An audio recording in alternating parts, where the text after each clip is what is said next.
This Talking Flutes podcast is kindly sponsored by Trevor James Flutes, making life sound beautiful. You can show them some flute love by following them on Instagram at TJ Flutes, Trevor James Flutes on Facebook, and at trevorjamesflutes.com.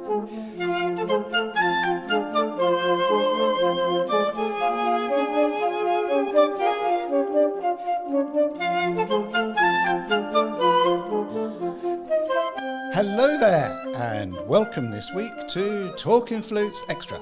I'm Jean-Paul Wright. As we rapidly approach our 200th podcast, crikey, that's a lot, isn't it? We'll hit this in a couple of weeks' time, but you'll know, at least regular listeners should know by now, my love for meditation. As a long-time meditator, I know and appreciate the transformation that making self-care time an important part of our daily life brings to our well-being and ultimately our musical journey. Which is why I am so delighted today to welcome onto Talking Flutes a fellow coffee and I've just learnt tea drinker, a wonderful musician, Rena Urso. To keep things concise, and everyone will know that I have a propensity to witter on when I'm talking about people's bio.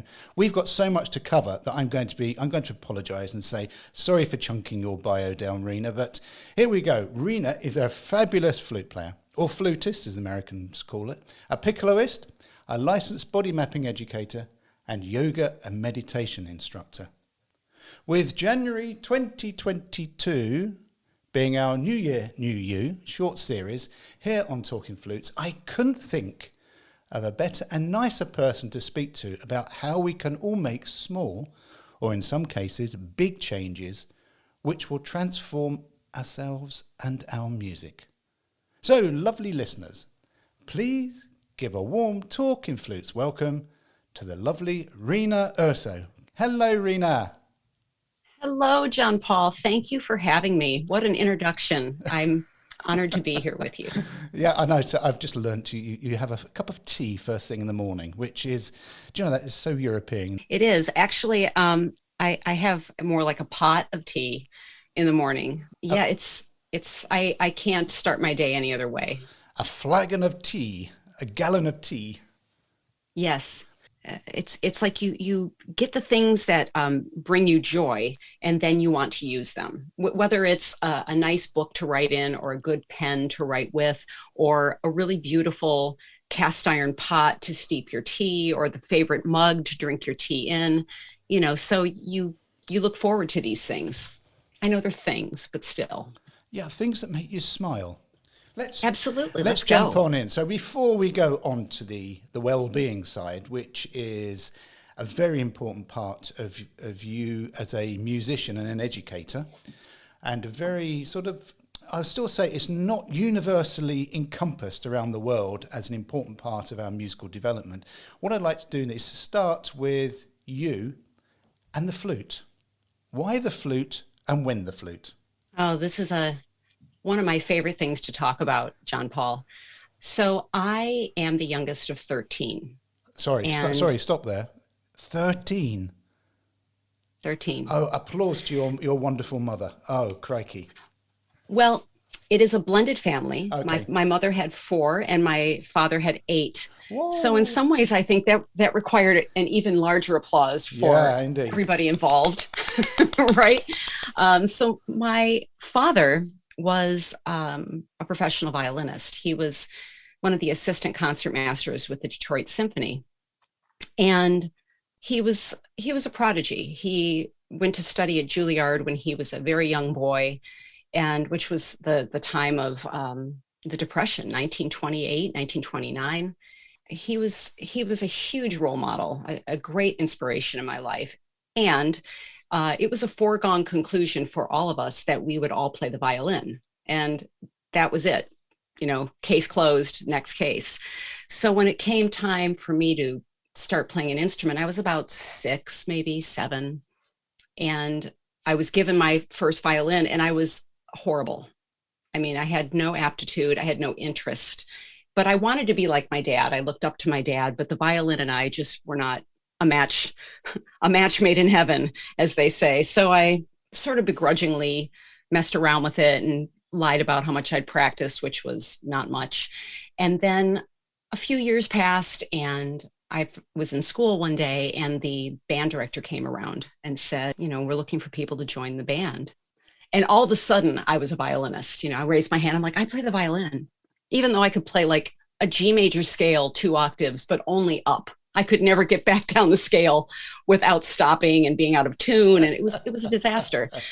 So suddenly I was a violinist. I play the violin, and the band director said, no, this is wind ensemble. This is just wind and brass instruments and percussion.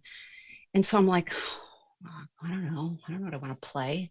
But then I thought about growing up backstage at the Detroit Symphony, and I thought about the fact that my dad's very close friend, Clem Baroni, the piccolo player with the Detroit Symphony, would sometimes arrive at intermission for the second half, or sometimes leave at intermission after playing just the overture. And I thought, man, Clem has the best job in the orchestra. My dad has to be here the whole time, but Clem gets to get here late, leave early. So I said, I think I'll play the flute. And I mean, there was no other thought that went into it. So I came home from school and I, announced to my parents, I'm going to play the flute. And they both said, no, you're not. You have a violin. So I overheard them talking. I went into my room and pouted, and I overheard them talking. I mean, I remember this as clear as if it were yesterday. And they said, this isn't going to last. This is going to go the way of the violin and tap dancing and ballet and karate and gymnastics and all the other things she's tried. But let's just humor her. Maybe we can borrow a flute from someone and just see. We're not going to spend the money. This isn't going to last. And I thought, oh yeah, I'm going to show you. And the rest, as they say, is history. I mean, I found my voice. I found the instrument that I was supposed to play. I mean, I'm really glad that they gave me this chance to try it out. We borrowed an instrument from my sister's friend. It was missing a crown. It was a garbage flute. I mean, I barely could get a sound out of it. But my parents quickly realized that there was something going on there. And the rest is That's history. Where it started. Yeah, the rest is history. Did you take to it like a duck to water because of the musical background that you had, or was it a struggle at times? No, it came easy to me. I already knew how to read music, so that was really helpful. And at this point, I was about 11 years old, but I had a real aptitude for it, and it came easy to me, which, now I can admit this, it meant that I didn't practice so much because I could get away with just sort of flying under the radar. We'd have a playing test in school, and I just kind of pull it together there. I'd flip to the page, kind of figure it out, finger along on my keys and be like, oh yeah, I got this. So at first it came really easy to me. And then it caught up with me. I realized okay, if I really want to get better, I really have to put the time in. And my dad was on my case. I mean, I had a very strict, old school, first generation Italian father that was like, how many hours did you practice today? I'm like, Dad, I'm 12. I practiced 10 minutes. What do you think I practiced? So, he was on my case to practice. And as I got better and I started to practice more, I thought, this is great. He's not going to be able to come in and bother me because he doesn't play the flute. But I was wrong, of course. As adults, as professional musicians, we all know that, music is music, right? And he would bust in the room with his violin and he'd be like, that isn't Beethoven. And he'd pick up his violin and he'd play something to demonstrate the style. And immediately I'd get it. I always had this example given to me from early on of style and musicianship and what it meant to be a really fine musician. Work ethic. My dad practiced hours and hours and hours a day, still all the way to the end of his life. So I had this remarkable example of what a real career could look like. And I had my eye on the prize. I knew I want to be like my dad. I want to be like Clem. I want to show up at intermission or leave at intermission. Let's face it. That's the job I want. You made a great differentiation there about being a flute player and being a musician, because there is two really big differences between them both. Being a musician is, as you say, it's playing the line, it's making the dot come alive. It's making that music come alive. It's to understanding the flow, understanding the story, the narrative of the piece. But playing the flute is just picking the instrument up and making a noise on it. So you make a really clear distinction on how you actually became in love with it, because your father was giving you this beautiful demonstration that wasn't just the note, it was the stuff in between, wasn't it? Yeah, it was the love of what he did. I mean, he would sit and talk about times in his life with the orchestra. He played with the Detroit Symphony for 46 years. And he had these amazing stories. And it was at a time that he worked with some of the great artists, you know, the phenomenal pianists and conductors and composers that now we just sort of think back and we're like, oh, you know, Shostakovich or Rubinstein, or these names that are, you know, bigger than life. But, you know, he played with these people because they were still alive back in the 30s when he got his job in the Detroit Symphony. And you know, he would talk about things and be so emotional. And sometimes they'd bring a tear to his eye. And I had that example, like there was never a time that this took it for granted, you know, and we all know, we can maybe all think of some of the colleagues or people we know in our business that it's like, oh yeah, I got this gig. It's this thing I'm doing. It's no big deal. Yeah. Like they just sort of toss it off, but that was never the case. There was integrity, there was a love, a deep love. And he practiced, like I said, hours every day. And someone asked him once, like, Santo, why are you still playing? Why are you still practice? You're retired. And he's like, I don't know how not to. This is a part of who I am. It's a part of my life. And having that example is still with me today. As, you know, at the place I am in my life now, at the age I am, it's still very crystal clear. And you know, between that and Clem Baroni saying, don't be a flute player, don't be a technician, be a musician who just happens to play the flute. I think you segued quite nicely into Clem. And what I refer to, and I apologise to all you lovers of this instrument, the evil twig. And why I and many other people are actually scared of it. And we shouldn't be, because, you know, I grew up as a male flute player, and certainly in the UK, very few males actually played the flute. So, the piccolo and the flute. So wherever you were positioned, whether it was a symphonic band or an orchestra, you were always guaranteed to be amongst girls. So if you wanted the spotlight, why not play the evil twig? But I always found it difficult. I was never taught to play the piccolo properly. I would go to orchestral concerts. My grandfather would take me to orchestral concerts, and you would just hear the piccolo over the top. But it wasn't in your face, but you just hear it, but it wouldn't be overpowering. But yet every time I tried to play it, certainly up the top, it would get louder and sharper and sharper. And I never really got to grips with it because I never actually had a proper piccolo lesson. But yet when I watch you play the piccolo, you make it seem lyrical. You make it seem actually easy. So let's go back to, so Clem was the reason why you saw this little bit of wood and thought, hey, I want to be part of this. But when did you first pick up a piccolo? Well, first of all, thank you for that. You know, Clem was a part of my life before as far back as I can remember. I thought he was actually related to us because when I was a little kid, I thought all Italians were related. All of my dad's friends that were Italian that would come over the house, I thought this must be another uncle or a cousin or something. So I was very surprised when I learned that Clem and I were not in fact related, but he was just a friend of my dad's. But he was such an inspiration. And I would say Irv Monroe as well, because Irv would always be practicing backstage. He'd be sitting backstage, you know, practicing. Clem would be kind of slowly pacing back and forth backstage with he'd be warming up on flute with his piccolo tucked in his vest.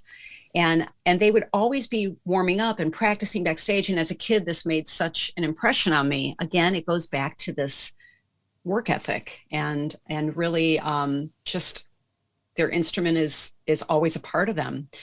So I took lessons with Clem in my undergraduate studies. I started out studying with the assistant principal flute player, Bob Patrick, who was an awesome musician, a man of very few words. He also was a Kincaid student, like Clem.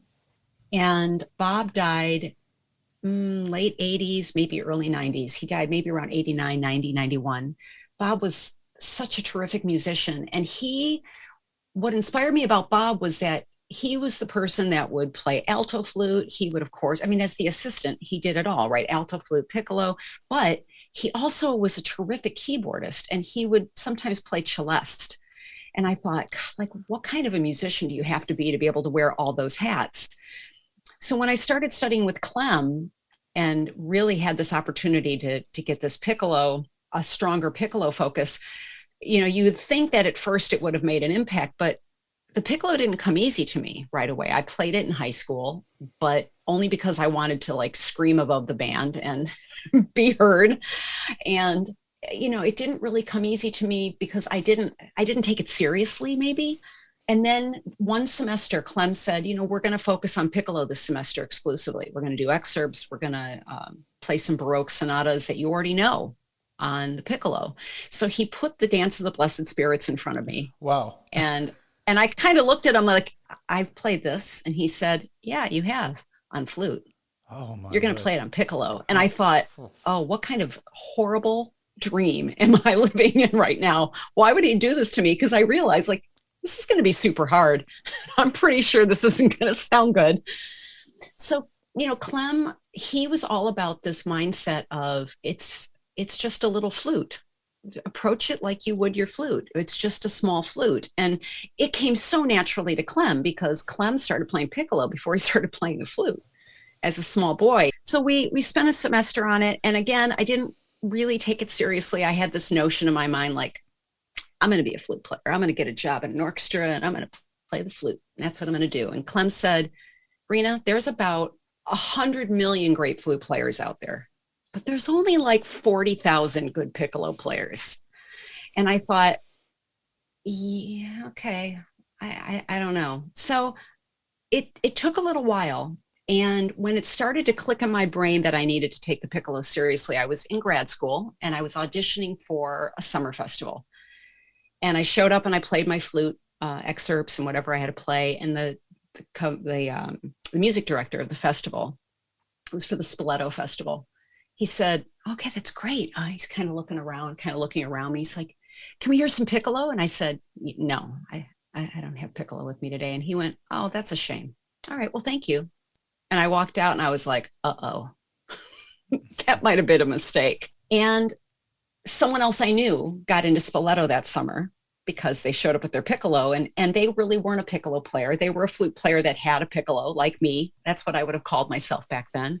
And I was horrified. I was like, oh my God, you're kidding. So-and-so got to go and I didn't. Okay, you got to get your act together. But I still didn't. I still kind of sat it on the back burner. And then I had an opportunity. I was invited to an audition for the New York City Opera National Company. Now, this is like 1990, end of 1998. And I knew the principal flute player, who became a good friend of mine, Peter Ader, a phenomenal musician. And Peter said, listen, we'd like to invite you to this audition, but I know you just hurt yourself because I had just fallen down the stairs and broke my tailbone. He's like, we want to invite you to this audition, but obviously you can't sit on a plane. But I'll tell you what, we'll let you send in a recording of your piccolo excerpts. And I thought, oh, this is going to be a disaster.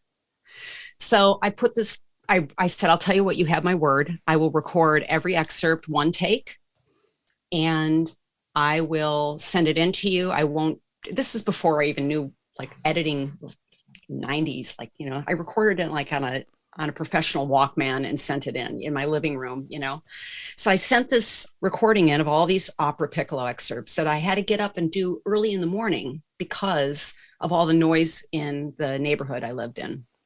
So I'm recording this thing at like 5 a.m., overnight it to New York. They listened to it in the context of all the other people that showed up for the audition. And I thought, well, that happened, it was a good experience, but I guess I'm just not a piccolo player. I sort of already told myself I wasn't going to get anything. And they called me the next day and said, we want to offer you the job. And I was like, is this a joke? Really? And Peter said, I have to tell you, the flute stuff was good, but your piccolo playing was extraordinary. And I was like, you must be joking. Like, really? Is this a mistake? Because I didn't see myself as a piccolo player. And it was at that point that I thought, okay, I'm all in. I pushed all the chips into the middle of the table and I put my energy into the piccolo. And I was sort of, I mean, I'm embarrassed to even admit this because now it's like, I think back to that time and it's like, how did I ever not get how cool the piccolo is?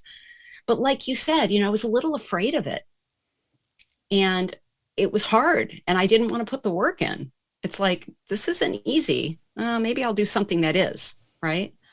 The young person mindset. But now it's like, man, piccolo's where it's at. I feel like I'm being demoted if I get called to play principal flute with an orchestra. I'm like, well, who's playing piccolo on this job?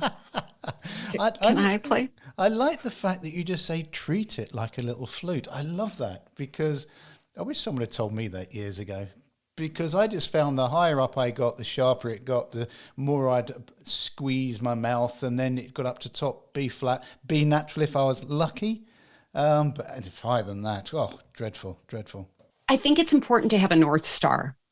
Mm-hmm. And what always has guided me, particularly after I moved away from Detroit and moved to Southern California, is I would listen to old Detroit symphony recordings of Clem. And he just, like you were describing earlier, like just sat on top of the orchestra like this sparkling, beautiful, I can't even find the words to do it justice, this sound that I will never hear again because it was that extraordinarily beautiful and effortless and crystal clear, sparkly. He was and is my North Star. So whenever I felt a little lost and homesick, I would listen to these recordings of Detroit and hear Clem just like, yeah, that is some damn fine piccolo playing.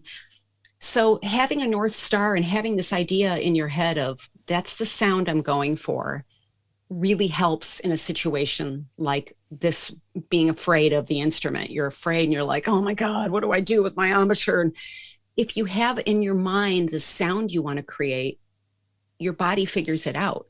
Absolutely, I just totally agree with that. Having that, I just love that the way you put that, the North Star. We could have that with our flute playing or a baroque flute playing, but certainly piccolo, because over the years, and certainly coming to an NFA for countless years, I've really got to love not necessarily playing it myself, but listening to real piccolo players. There's a magic in it, and when you hear a piccolo player, it just comes alive. Because there is a depth of sound, that you can almost climb inside the harmonic structure because the notes are that wide. And it is just absolutely beautiful. But I love that idea of a North Star. Yeah, I'll tell you what, if you ever have time on your hands, go down the YouTube rabbit hole and listen to these old Detroit recordings from all the Paul Paray recordings.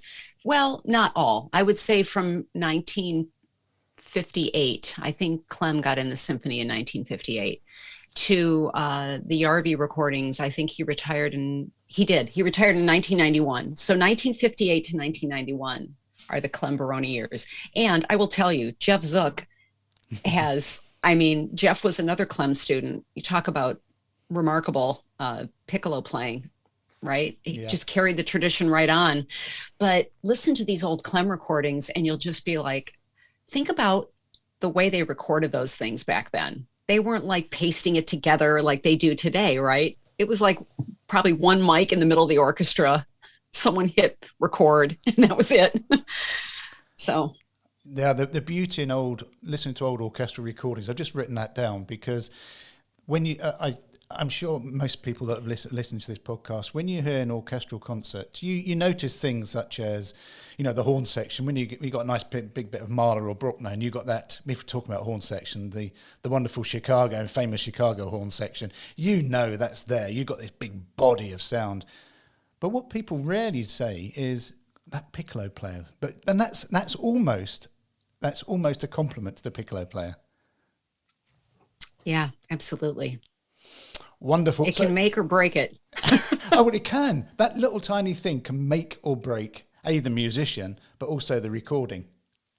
So that little tiny, I just hit my microphone, that little tiny piece of twig, and I'll take the evil out now. The little tiny piece of wood is in the right hands, one of the most beautiful instruments out there. So I will give you that, Rena. Well, it's kind of remarkable when you think about it. I mean, a flute, it makes sense what we can create with a flute. You look at this beautiful tube of platinum or gold or silver, right? Or some other interesting alloy. And it's not too far of a stretch of the imagination that we can create on this. But the piccolo is like, it's like, this tiny little thing. And it's the bore of it is tiny. And it's like, how is it possible to even create a sound on this? So it's almost like you have to take it on like a challenge, like, okay, I'm not sure. I mean, to all the people that are listening that maybe are a little afraid of the piccolo, like, okay, let this be maybe this is a New Year's resolution for 2022. Like, look at this instrument and be like, how can I make this thing just sound as beautiful as possible? Take it on as a challenge. It's like when you play a little ditza or a small bansuri flute. It's like, how is it possible that anything is coming out of this thing? It's a French fry. It's tiny. A French fry. Do you know, I've changed it from the evil twig now to a wooden French fry. I love that. So to play the piccolo and we refer to it as a little flute, and try not to, I'm not a piccolo player, so I don't know why I'm giving you this advice, but I would imagine try not to change your chops too much, because that then will mean you're affecting the airflow and everything else further up. Absolutely. So there's a few things I talk about with my students. Many of these things, of course, were taught to me by Clem. Well, let me back up before I say that. A lot of people that don't play the piccolo as often, and I'm not even going to say students, because even professional colleagues of mine that are flute players that have a really beautiful piccolo but don't really play the piccolo wouldn't call themselves a piccolo player. And then when they have to play the piccolo, they break into a sweat. You can't just throw air at that problem, right? Mm-hmm.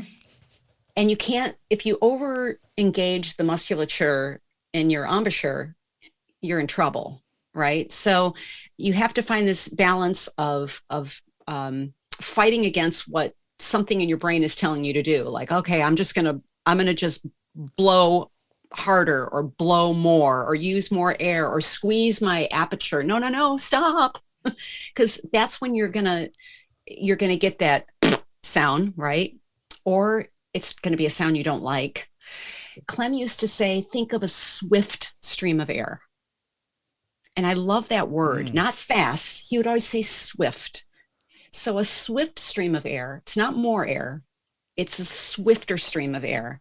And as far as your embouchure, if you overly engage and you overly squeeze all the muscles around your lips and you squash your aperture, then you won't really get what you're looking for, right? So you have to find a way to let go of that a little bit and trust that less is more.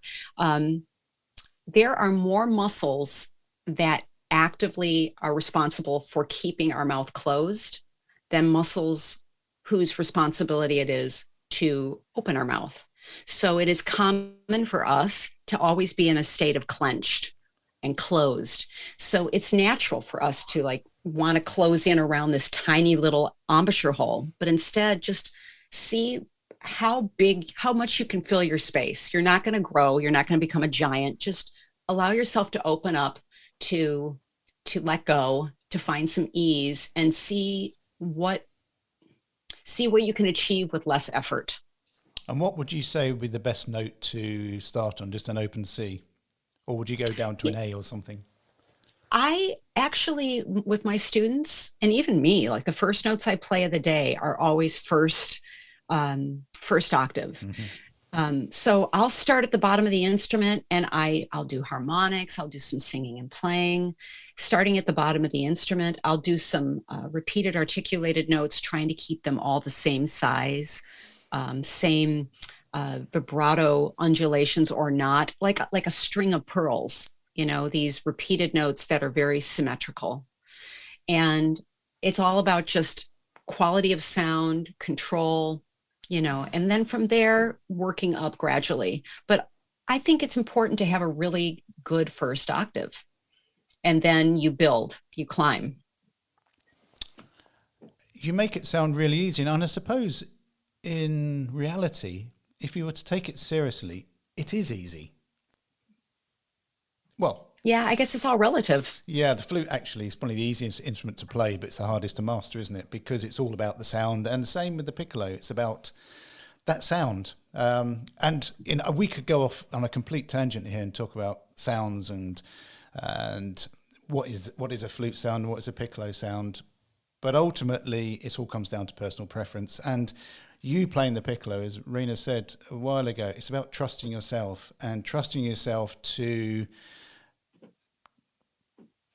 let yourself go with it and just see what happens, and take proper, if you're really keen, take proper piccolo lessons with a piccolo specialist.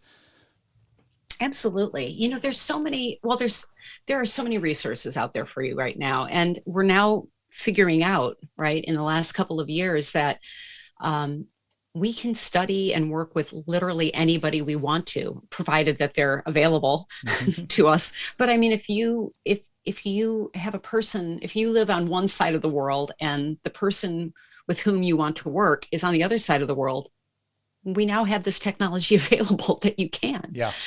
Right? Actually, we have for a while. So, you know, find these people that inspire you, that you either like what they say, or you like what you hear, or, you know, something inspires you about them, that you can reach out to them, because ultimately, the more we're inspired, the more we're going to want to keep working at our craft, right? And, you know, first of all, get yourself an instrument that you can. I'm not saying go out and spend thousands and thousands of dollars on a new piccolo. I mean, you can. But a piece of advice that was given to me right around the time that I didn't get that summer festival in Spoleto, a piccolo player in an American orchestra whose name escapes me, which is why I'm being vague. We only met that day once, never saw each other again. She gave me this piece of advice. She said, you got to have an instrument that works. Yeah.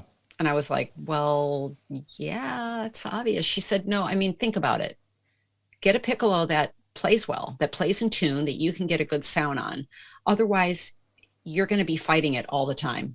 However much money you can afford, if it's this much, if it's that much, whatever it is, get yourself something and then just dive in. And, you know, you've got to have the right tool for the job. You have. And when it comes to piccolo, you cannot underestimate the importance of stretching your ability to buy the best that you can, because it does make a huge difference. Absolutely. Actually, my new piccolo is arriving next month. I'm super excited. So what are you getting then? I'm getting a new keef. Wonderful. I'm so excited. I've been playing on an old vintage Powell for years with an Eldred Spell head joint, which I love. But every time I play a keef at a convention, I think, I should put my name on the list. So I put my name on the list at the Minneapolis convention. Whoa. Just kind of on a lark. Ago, yeah. Like, yeah, I put my name on the list. And then my name came up and I was like, all right. Well, no, I'm not ready yet.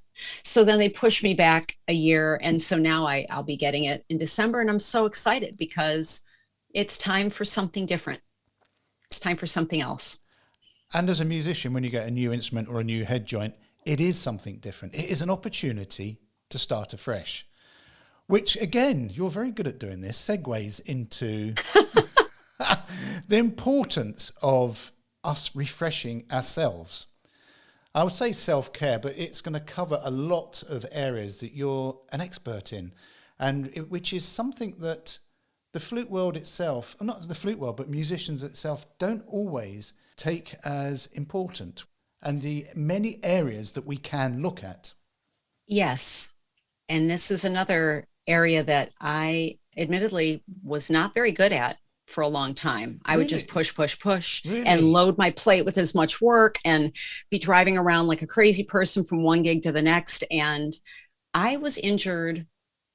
I have been dealing with repetitive stress injuries my entire adult life with my flute, from overuse, misuse, lack of education for how the body works, just taking care of myself, balancing my practice time. And, it finally caught up with me. And, I kept paying people to put me back together, like Humpty Dumpty, right? Yeah. I kept falling off the wall, and then I'd go to someone to have them put a Band-Aid on it. And then I'd find myself back at square one. And I was like, what am I doing that's getting in my way? No massage therapist, kinesiologist, chiropractor, sports medicine, blah, blah, blah person can fix this if I'm the problem. I mean, maybe there's something I'm doing in my playing. So, it was about, I don't even know, probably about 16 years ago. I was playing a Nutcracker, the run of Nutcracker with one of my colleagues in the Oakland Symphony, Amy Lykar. And I was struggling to get through some phrase with my breath. I couldn't make it through the phrase. And she just said, can I offer you a small piece of advice? And I was like, absolutely. That's why I'm talking to you about this. And so she said, can you find neutral with your pelvis and try to see if you can find your sit bones and let your head just be like, she gave me this very quick direction as an Alexander technique teacher, as a body mapping teacher. She gave me this very simple suggestion that was a very subtle adjustment, and it made a profound change. You said something about that at the very beginning of our time. These small things can make such a profound change. And I made this simple adjustment, and all of a sudden I felt like my ribs were able to move, and I got this breath in and I had air to spare. I'm like, what did you just do to me? Did you just body map me? She's like, well, we don't really call it that, but yeah. So it got me thinking about what I was doing, what habits, what were some of the habitual things I was doing and not even realizing it. So that's when I went down the body mapping path, and I started to take a look at how I was doing what I was doing, the why. And keep going. I'm just letting Mouse, my Bedlington Terrier, out of the room.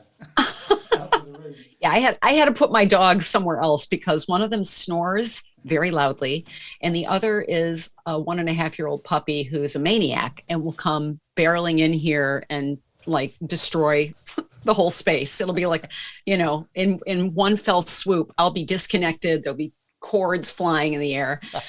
Oh, she's gone now. So yeah, you just the tiny little adjustments. You began to see that by doing that will physically, but also emotionally and mentally, start opening up profound change in you as an individual and also you as a musician. Absolutely. How did you then start? Did that open up this sort of this investigative mind inside you? Were you suddenly fascinated how that would happen? Because in the subsequent years, you've done so much, and you continue to do so much. Oh, well, thank you. Yes, you said it perfectly. It did. It like lit a little fire in my brain to be a little bit more of a detective, to become more curious about what I was doing. And my practice started to look a lot different than it had. It completely changed. Like I used to sit in my practice room with my flute on my face, just, hammering away for hours and hours and hours. And then, maybe step out of the room for a minute and then come back in and just hammer away for hours and hours. And all of a sudden I would sit in my practice room, kind of just taking my flute up and setting it down and thinking about forearm rotation in my right arm, and then taking it up and thinking about forearm rotation in my left arm. And some of you might be listening to this and thinking, yeah, but doesn't that become like analysis paralysis? It can, if you let it. But I would think about how I was doing what I was doing, like what I was currently doing. Did it work for me? Yes or no? If no, how could I do it differently or better and get out of my way? And so I found that I would spend a fair amount of time practicing, of course, still, but it wasn't just all the instrument in my hands on my face blowing into the tube, right? It was thinking about how I was seated or how I was standing or how I was distributing my weight on my feet when standing? Was it equal? Was I standing on one leg more than another? Was I dragging my head forward and off my spine? Am I clenching my jaw? Am I, just all these little things. And I didn't realize how many areas of my body that I was holding tension habitually that was absolutely not serving me. And in fact, was getting in the way of doing what I wanted to do. And in thinking each of those processes, in other words, how is my forearm, how is my shoulder, it's actually mindful thinking, because no other thoughts can come into your head apart from that process that you are doing at that time. So you're actually practicing mindfulness before you even knew about mindfulness. 100%. Absolutely. And I talk about this with my students. I have a body mapping course at one of the universities where I teach. And we talk a lot in the very beginning of the semester about just starting to become aware of the space they're in. Go for a walk. What do you notice? What senses are you using in that moment? And becoming a little bit more inclusively aware, becoming a little more mindful of how you're doing what you're doing. And you can't affect these changes if you aren't even aware that you're doing them. You have to first become aware without judgment, of course, and just notice. And you little by little, it's like pulling a thread on a sweater. Like you pull the thread and then all of a sudden it starts to unravel. And it's kind of like that with this work. You look at one thing and you go, oh, wow. So when I take a breath, I don't need to lift my arms up and bring them closer to my ears, because my lungs don't actually live there. They live inside my ribs. So why am I bringing my arms into the mix for, like all of a sudden this little tiny thing leads you to another little tiny thing, but you have to be open and aware of it. Otherwise you might miss it, right? Yeah, and being open and aware of this side that we're talking about now is exactly the same as being open and aware of a musical line or the story inside a piece. You have to be open to portraying that story to an audience. I found, because I was never really into this, I became interested when sports psychology just started coming into the world when I was an athlete I'm showing my age here, in the early 80s. But really meditation for me, and also mindfulness, was, I think you're only talking about 10 or 15 years ago.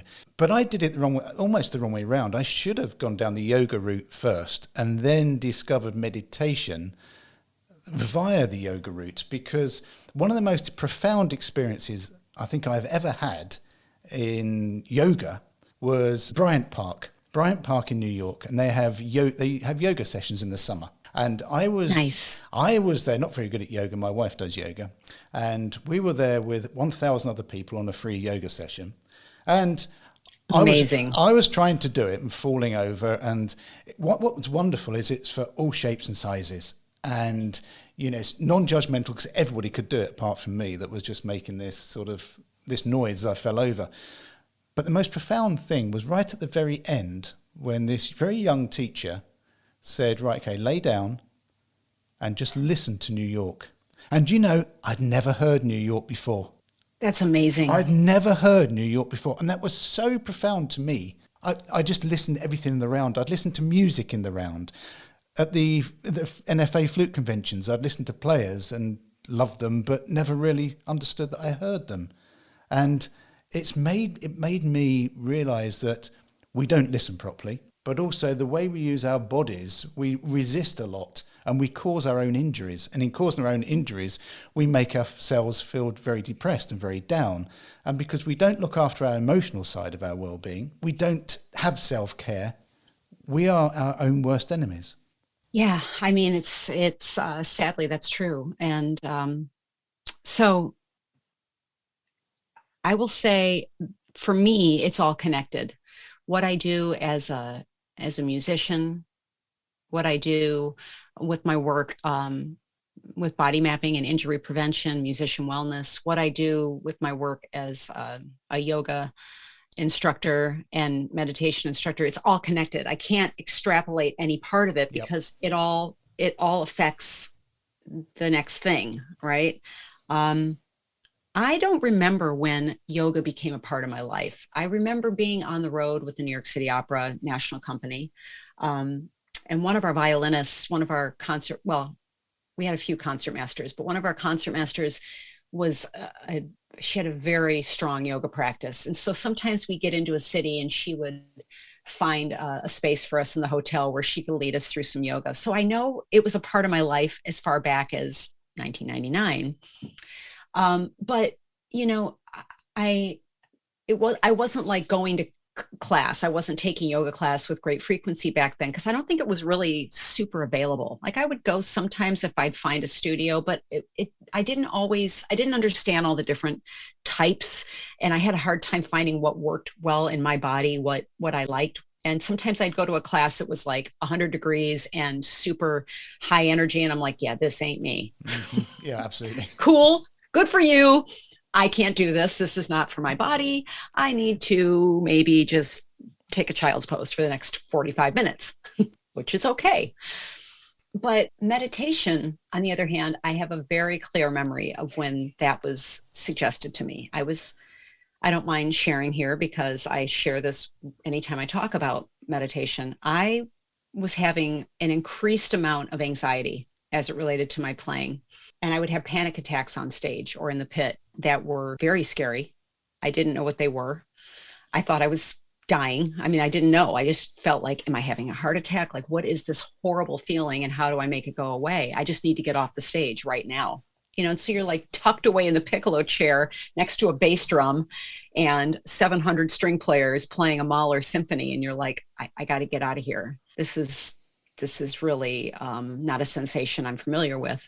So I went to see my doctor, and he examined me and he said, you're fine. Everything checks out. You're good, but you're having anxiety.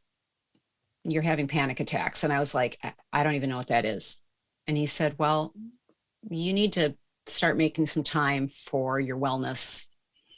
You need to slow things down. You're going at about 100,000 miles an hour. I suggest meditation. And I was like, I literally said to him, yeah, I don't have time for that. How long is this going to take? Like once a week? Like what do you mean? And he said, I mean, you need to sit and meditate every day. And I was like, oh yeah, I don't have time for that. I'm a super busy person, doc. You know, I don't know if you know this about me, doc, but I'm super important too. You know, it's like, I mean, I laugh about it now because it's like, oh my God, did I really say that? I'm such an idiot. But I'm glad, because it was exactly that made me go, he just kind of looked at me like, yes, I'm serious. You need to meditate. You need to go find a place to sit in your house and meditate. So I did. And at first it was like, I can't do this. I can't do this. I can't. What am I doing? This is silly. I can't do this. I'm hearing everything. I'm thinking of everything. I had a running list in my head of the 700 things I felt like I needed to do that day. I heard every sound in the neighborhood. I'm like, oh my God, everything, just stop. I need to meditate. And somewhere along the line, I started to find a groove with it. I create something that you're going to want to use, right? Like the beautiful tea kettle with the nice cup, mm-hmm. You know, create a space you're going to want to sit in. So I made a little space in my house and I took it seriously for a few years. I got on board with it. It made a difference. And then of course I was like, oh, he was right. Just like my dad. Another person that knew what was good for me, that I was like, no. Of course I know better. No, I didn't. So I began to have a meditation practice, but then I fell out of it for a while. I got busy. And you know, the old saying, you know, meditate 20 minutes a day unless you're really, really busy, and then meditate for an hour. Yep. Yeah. I didn't do that. So I fell out of it for a while, and then I got back into a groove with it, and then I'd fall out, like on again, off again, on again, mm-hmm. off again. Yoga was kind of always there. Some simple practice of yoga, because I learned certain shapes and poses that were beneficial to me just functioning every day. Just even if I did 15 minutes of yin yoga in the morning when I got up, that went a long way. Or something backstage, you know, in between a double day or something. But, you know, I can't tear any of these things away from one another, because now they're all so much the fabric of who I am and what I do. And meditation, for a lot of people, again, it's a bit like piccolo playing. It's quite scary because they think you're meant to sit down and have silence, nothing going on in your head. But most of the time, it is impossible. There's always something coming in. And the good thing about meditation is when you get used to it. I mean, I practice Vipassana meditation, but when you get used to it, you get a choice to whether to grab the hook or not to hook it. So do you. We choose the hard one, don't we? And it's for meditation. There is no right or there is no wrong. That it's not a competition. And you're exactly right with the fact that you sit, and after a period of time, when you don't do it, you sort of, I haven't meditated today. Even if you have what you would class a bad meditation, which is you've got the monkey mind going permanently. As long as you're coming back to the breath, it's fine. It's fine. But I normally find that I get the benefit later in the day because I'm slightly more sort of chilled, more relaxed. And absolutely, it helps us to become less reactive. Absolutely, it does. It does. How do you find your students, or if you're doing a meditation class, how do you get them to embrace it? Because for some, it is kind of odd, isn't it? Yeah, I thought about that. So I went down the yoga teacher training and meditation teacher training at the very beginning of everything shutting down. So January 2020, I started yoga teacher training, something I'd wanted to do for many years, and came up with all the excuses of why I couldn't.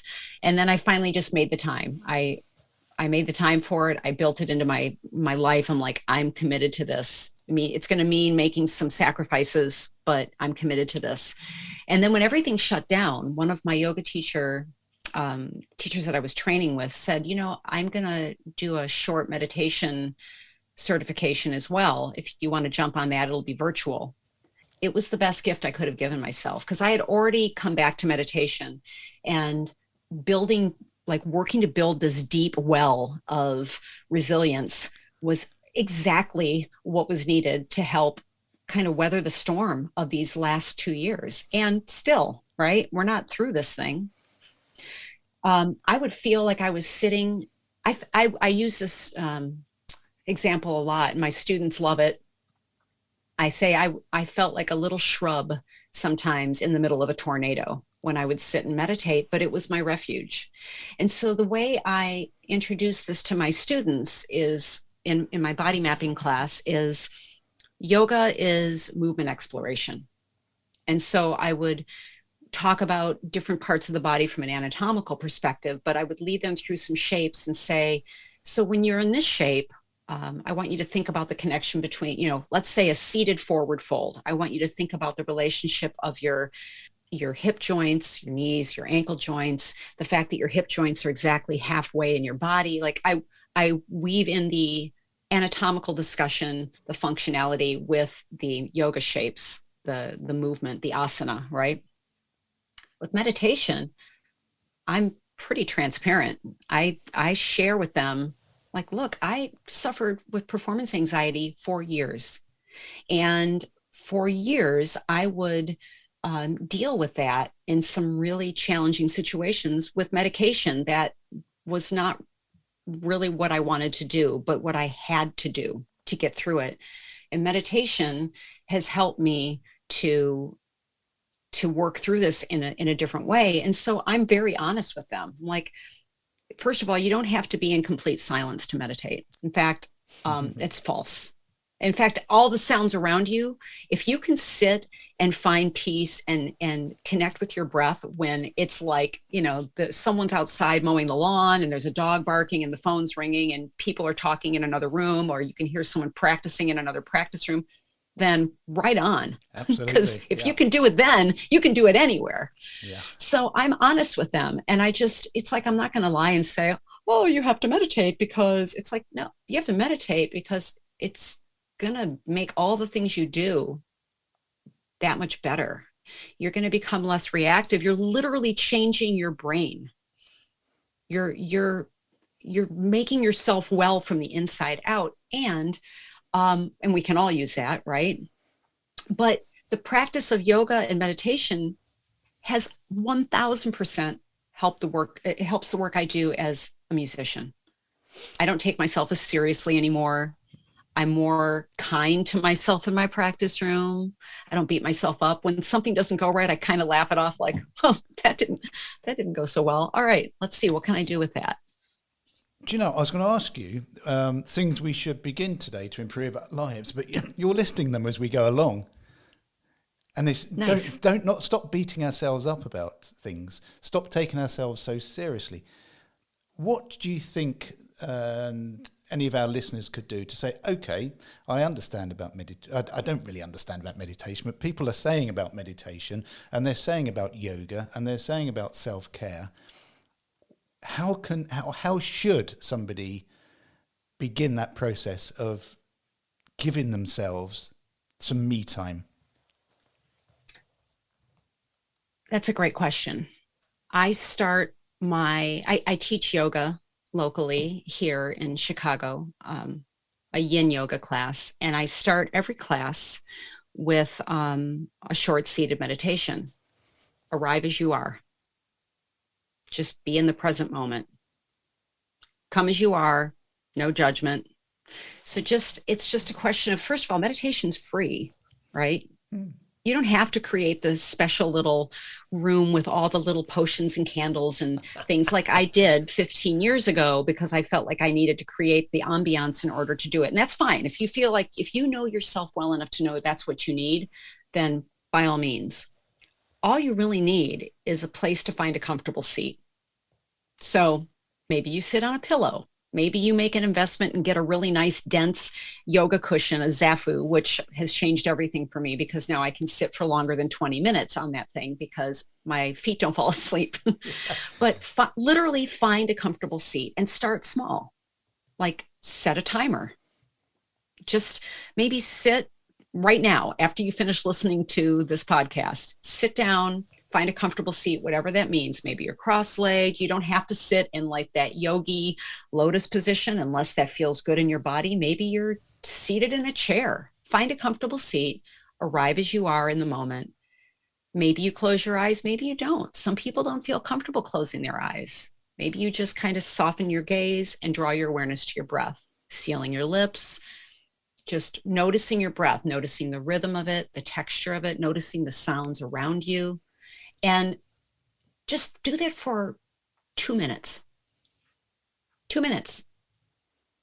That's as long as it takes me to warm up my cup of tea when I've lost it in the house and I find it and it's cold. I pop it in the microwave for 2 minutes, and then I'll go stand in tree pose in the hallway while I let my tea. I'm like, all right, I did 2 minutes of tree. Right on.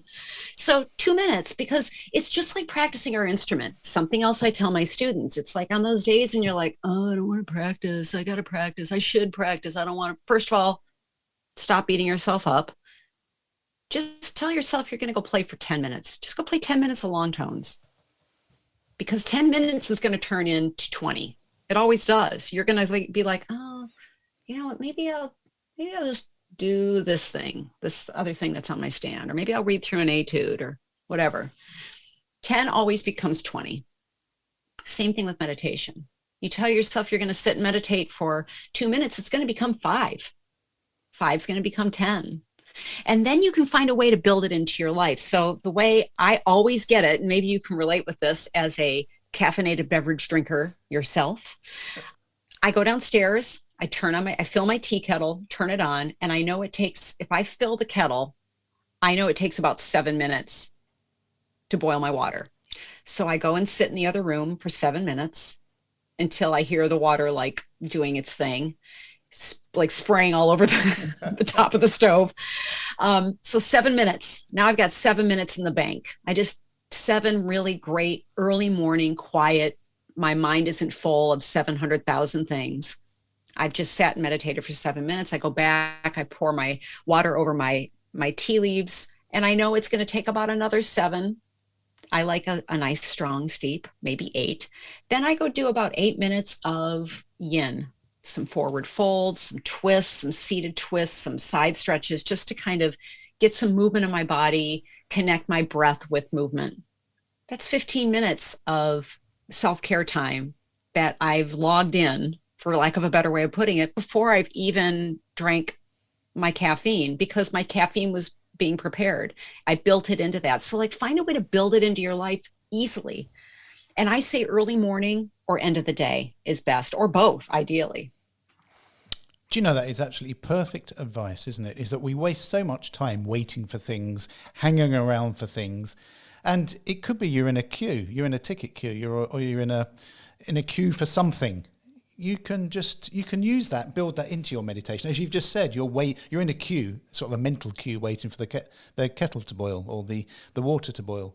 And yeah, what you're actually explaining is that it's actually, we should view this as quite exciting. We're giving ourselves something back that is just us, that nobody else has or is giving us. It is what we're giving ourselves. And I know it's easier for me to say now, because as I've got older, I've realised that it doesn't matter whether you're a guy or a lady, that we all need to have self-care. We all need to give our mind a rest and our body a rest.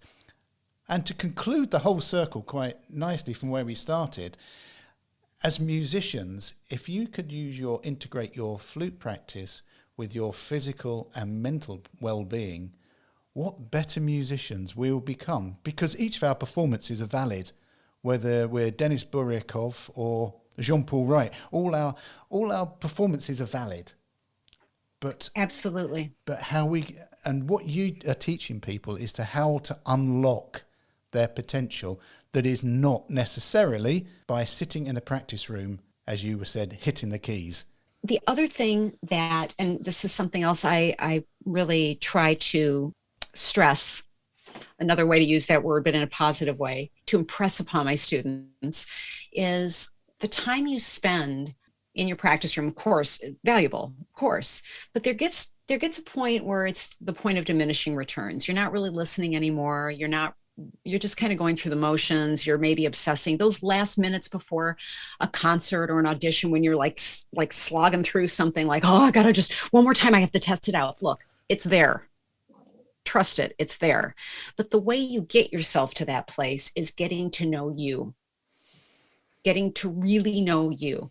Because for so many years, and I'm sure you can relate, we spend so much time trying to find our identity as musicians. Well, I got to sound like fill in the blank here, this person. No, you need to sound like you. You need to sound like you, need to play like you need to be who you are as a human, but obviously then as a musician.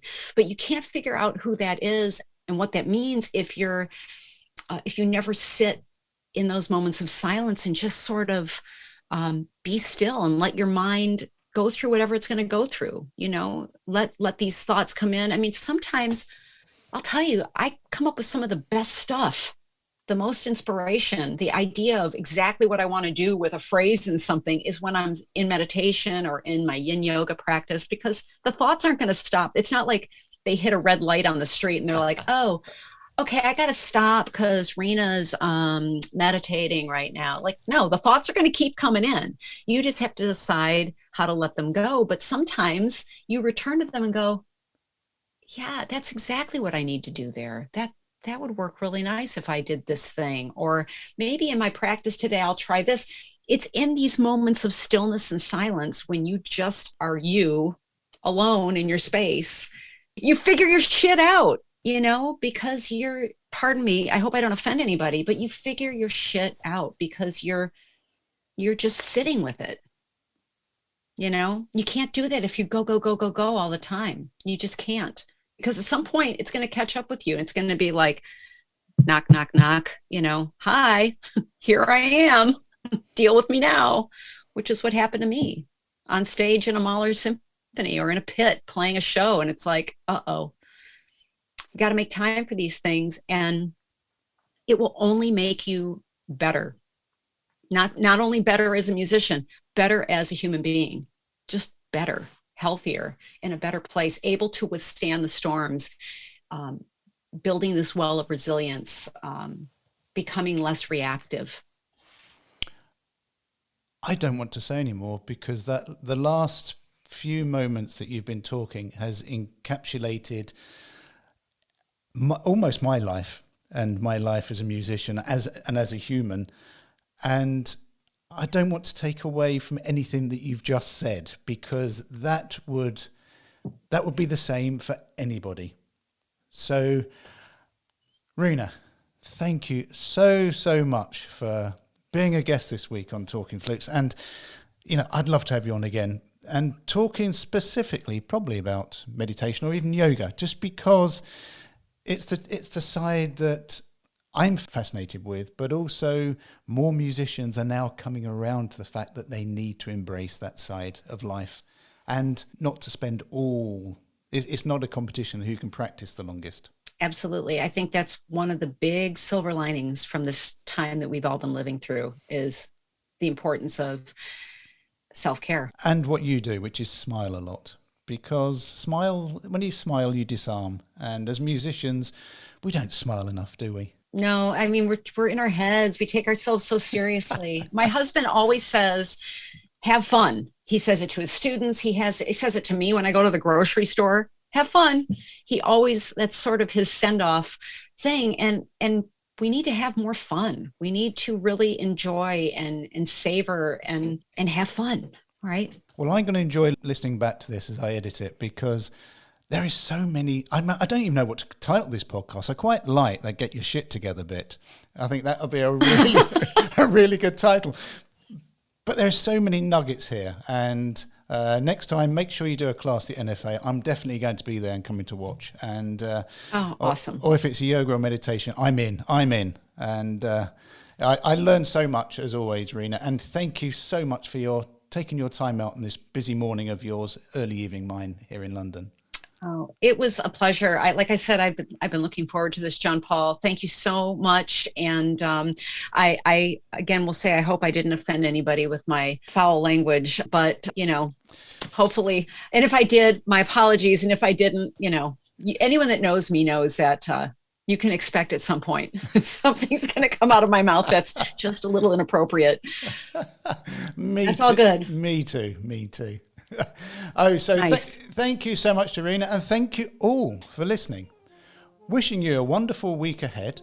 May your bedinnery be lyrical, your piccolo practice beautifully relaxed, and your E-Bear last movement note perfect. Mine never is. Goodbye all.